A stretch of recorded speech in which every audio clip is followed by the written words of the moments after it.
Everyone told me I was doing the right thing. My daughter said it was wonderful. My neighbor said it was about time. My doctor said companionship was good for the heart. For a while I believed all of them. What none of them asked was whether I was happy before she arrived. I was. That is the part of the story nobody wanted to hear. My name is not important. What is important is that I am 79 years old. I live alone in a house I have lived in for 31 years. And most mornings I wake up before 5:30 without an alarm and go directly to my garden before the rest of the street is moving. I have been doing this since I retired. It is not loneliness. It is my life, built carefully over years, and it fits me the way a good tool fits a hand that has used it long enough. But I am getting ahead of myself. Let me tell you who I was before any of this started. My wife Jean passed in 2009, 15 years ago now. We were married 41 years. She went quickly, which the doctors said was a mercy, and which I have spent 15 years deciding whether I agree with. The 2 years after were the hardest years of my life, and I will not dress that up. I was lost in the specific way you are lost, when the person who knew you best is no longer there to tell you who you are. But then something shifted. I had always kept a garden, a serious one, vegetables and fruit along the back fence and flowers along the sides that Jean had chosen, and that I kept going because stopping felt like a second loss. After she was gone, I expanded it. I started getting up earlier. I started reading in the evenings instead of watching television. I found a routine that was entirely mine, shaped around my own rhythms rather than anyone else's, and I settled into it the way you settle into a chair that was made for you. By the time I was 64, I was content. Not performing contentment, actually content. My days had a shape I had chosen. My mornings belonged to me. My silences belonged to me. I was not lonely. I was alone, which is a completely different thing, and I had learned the difference. Then my daughter started worrying. It began the way it always begins. A comment at Christmas about how quiet the house was, a pointed question about whether I was seeing anyone, then a phone call in January where she mentioned almost in passing that a woman from her book group had recently been widowed and was very nice, and would I consider just having coffee? Just coffee, no pressure. Just to get out of the house. I said I would think about it. The truth was I did not want to get out of the house. The house was where my garden was. The house was where my books were. The house was where my mornings happened, slow and uninterrupted, the way I had built them. But the pressure was gentle and consistent and came from people who loved me, and that particular combination is very hard to resist for very long. Her name was Marion. 67, recently widowed, kind, warm, easy to talk to. We had coffee and it was pleasant. She asked about the garden and seemed genuinely interested. She laughed at the right moments. On the drive home I thought perhaps Thomas and my daughter were right. Perhaps this was good. Perhaps the contentment I had been feeling was just loneliness wearing a convincing disguise.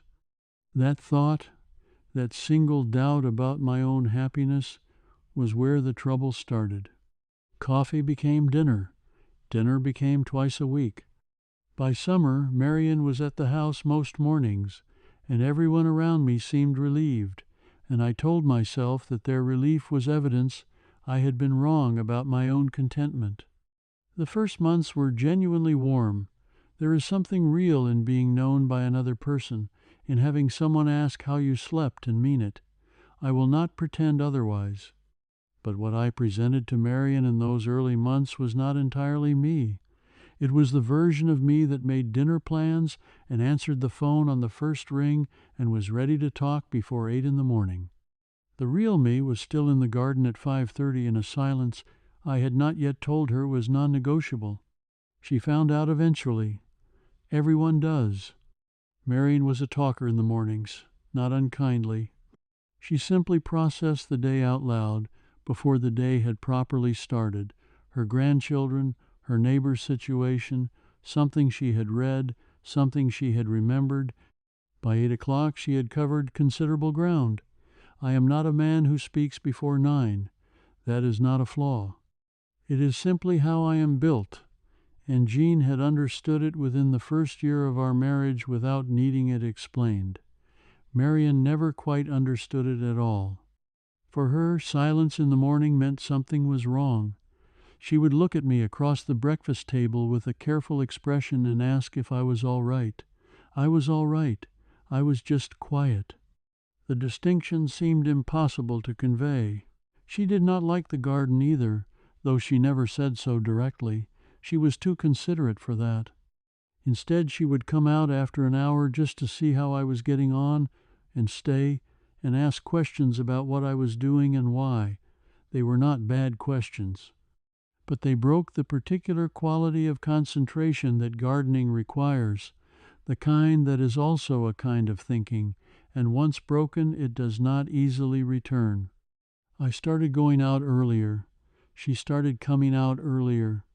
The breaking point came on a Tuesday morning in April, the third spring. I woke at 5:20, dressed quietly, went to the kitchen and made my coffee, and stood at the back door looking at the garden. And I realized I did not want to go out, not because I was tired, because I knew she would be up within the hour and whatever I started would be interrupted, and something in me had decided it was not worth starting things that would be interrupted. I stood at that door while my coffee went cold, and I asked myself when I had stopped wanting to go into my own garden. I searched back through the months, and I could not find the morning it had happened, because it had not happened in a morning. It had happened in 100 small moments, each one insignificant, adding up over 3 years to something I had not noticed until it was already the shape of my life. I had stopped starting large projects. I had stopped the long, slow mornings that were the foundation of everything else. I had shrunk the life I had built to fit around someone else's presence, and I had done it so gradually I had mistaken it for compromise. That was when I understood what I had actually lost.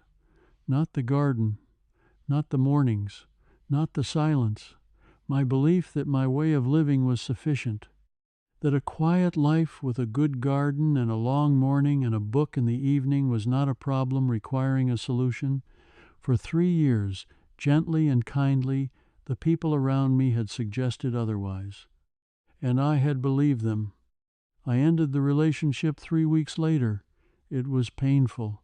Marion asked what she had done wrong, and I told her the truth. Nothing. She had done nothing wrong. The mistake was mine. I had agreed to something I did not need, because I had been convinced, slowly and with great affection, that I needed it. My daughter was disappointed. My neighbor said I would regret it. My doctor said nothing but wrote something in my chart. The morning after Marion left, I woke at 5:20. No sound in the house, no one coming down the hall. I made my coffee and I went out to the garden, and I stood there in the early light with my hands in the soil, and I stayed until noon, not because I had something particular to do, because I needed to know the morning still belonged to me. It did. Let me say this to you directly. If the people around you are telling you that your solitude is a problem, that your quiet life is just loneliness you have not admitted yet, that you owe it to yourself to find someone, question it. Not because love is wrong, not because companionship has no value, but because the fear of dying alone is not a good enough reason to spend your remaining years as a version of yourself that does not quite fit. I am 79 years old. My garden is in its best condition in a decade. My mornings are mine. My silences are mine.